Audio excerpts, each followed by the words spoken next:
સુરતની civil hospital એકવાર ફરી વિવાદના ઘેરામાં આવી છે। 2 કલાક સુધી દર્દીને સારવાર ન મળતા પરિવારજનોમાં રોષ જોવા મળ્યો હતો। પરિવારનો આક્ષેપ છે કે ડોક્ટર અને સ્ટાફે દર્દી તરફ કોઈ ધ્યાન આપ્યું નથી। આખરે દર્દીની હાલત બગડતા સંબંધીઓએ તેને ઉપાડી અન્ય લઈ જવાની ફરજ પડી। આ દ્રશ્ય છે સુરત સિવિલ હોસ્પિટલના, જ્યાં ફરી એકવાર આરોગ્ય સેવાઓની બેદરકારી સામે આવી છે।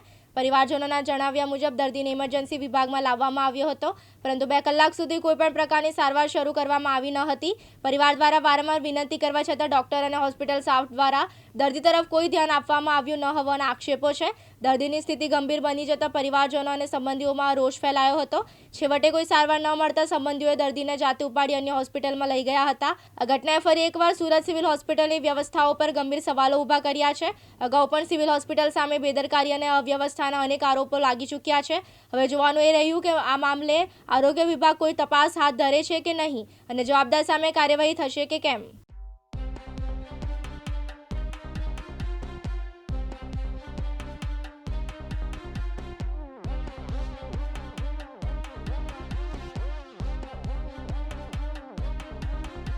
યાસીન દારા, દિવ્યાંગ ન્યૂઝ, સુરત।